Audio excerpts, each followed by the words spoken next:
Hey, what's up guys, Medic here, and first I wanted to apologize for the mic quality. I am using a microphone, but it's so close to my laptop it's picking up the fan sound, so you're going to be hearing that throughout the video. And a second warning is that I'm going to be doing something unusual today. I'm going to be talking about my analysis of JoJo's Bizarre Adventure Part 7, Steel Ball Run. So this is, I just want to let you give, there's spoiler warnings. Analysis is going to be spoiling Part 7, and if you're reading the manga and you're on Part 6, or you're watching the show, or you don't know what JoJo's Bizarre Adventure is, I hope you can enjoy the video. But if this has spoiler material, just wanted to give you this fair warning. So this is Nothing Medic, and stay frosty.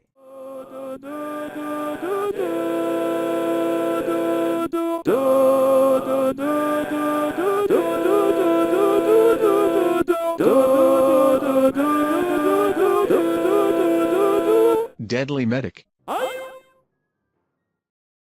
So this is going to be my starting analysis. So first I want to start out with is that Johnny Joestar is Jonathan Joestar, but the thing is there's a drastic difference between Jonathan Joestar and Johnny Joestar. So Jonathan Joestar is raised without siblings, but is raised with an adopted sibling who's only out for corruption and to gain his own personal glory.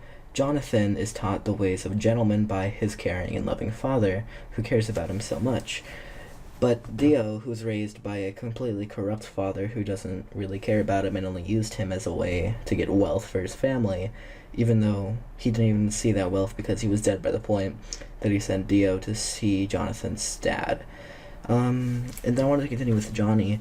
He was raised with a brother. His brother was from a different mother, from his dad. And he got his brother killed, and his brother really loved him, and he loved his brother, and he cared about him. And it turns out that his, neglectfulness with the mouse is what got his brother killed. And the fact is that he was crippled by his corruption because he was not raised with the ideas of a gentleman. He was raised by a parent who didn't care about him. He didn't have really the true identity of a gentleman that led Jonathan on his path. So I wanted to continue on with is that Part 7, the idea of Valentine collecting the holy corpse, is sort of a justified bad, and Jonathan's quest, and Johnny with Hero's quest is a corrupt good.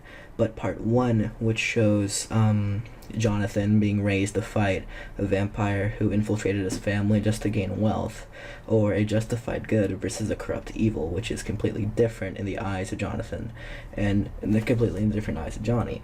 This Johnny and this Jonathan are almost completely different in the ways that they're brought up and the way that they're raised. Valentine's quest to unite the Holy Corps for the future of the United States is different because his dad, who was a soldier who fought for him and put a date on everything, and the fact that his father put up with so much torture just to not tell anything about the U.S. threat to the Mexican army and the Mexican-American War. And this raised Valentine with the idea is that patriotism is the ultimate glory to be gained in life, and to take the napkin, you could say, which is another Part 7 reference. And Dio and Valentine's quest, because when he was a soldier who was going out in the desert, who found was at the Devil's Palm, and he almost died, and it was a corpse part is what brought him back to civilization, is what brought him back. So when he became the president, it was his idea that he wanted to raise and use the United States in a way where he could use his patriotism, and in his eyes that was collecting the Holy Corpse and uniting the power of it. But he also, in the end of Part 7, knew that he needed to hide away the Holy Corpse, not to give it in the hands of Johnny Joestar. Johnny's quest is to regain the ability to walk and regain some of his powers, but he never gets that. Instead, when he encounters Euro, or Baron Zeppeli of the Part 7 universe, Baron Zeppeli is no longer here to destroy an evil known as the Stone Mask. Baron Zeppeli is here. Baron Zeppeli is here to save a little boy because his family was executioners, and this revolution had a little boy who was a shoe shiner who didn't deserve to be executed on the executioner's block. And Jiro thought as he could go in the Steel Ball Run race, he could save Marco's life. And Johnny, who was crippled because of his negligence and his idea that he doesn't really need to care about anyone besides himself, and when he's with a girl and gets crippled by a little boy, that changes him forever. And when he sees with the steel ball that he might just be able to walk again, he thinks, I can go on the steel ball run and get back my ability to walk. This completely contrasts the journey of Jonathan Joestar, whose main goal really is that this corrupted evil was out to destroy him and his family and take their wealth.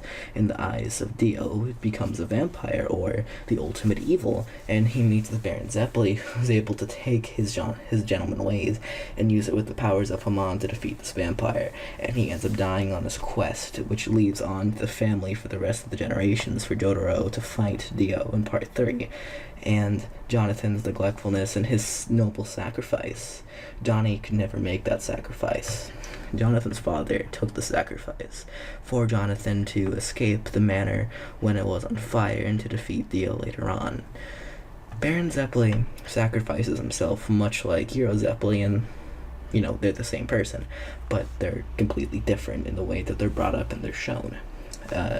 So Jonathan Joestar is really the embodiment of gentlemanhood and the idea of protecting the weak and, bringing this whole back to the point. And I think the Holy Corpse is what represents the idea of JoJo and gentlemanhood, and the corpse is the symbol of ultimate power that drives to fight corruption, but corruption is what drives both sides. Valentine has good intentions to get the Holy Corpse, but in the end, he doesn't really need it. He doesn't really deserve it. The idea of the Holy Corpse is to bring together is that this person who was raised to be, not really raised to be good, but trying to live his life is good as you could say, but ends up being evil in the end for his own selfish ambitions to gain the Holy Corpse. He never had the same beliefs, and he never had the same, you could say, resolve that Valentine did. And this is what I think ties into the idea. And this was my analysis on JoJo Part 7. Hopefully you enjoyed it. Most people who subscribe to my channel probably haven't seen Part 7, but this is from Deadly Medic, and stay frosty. All the other kids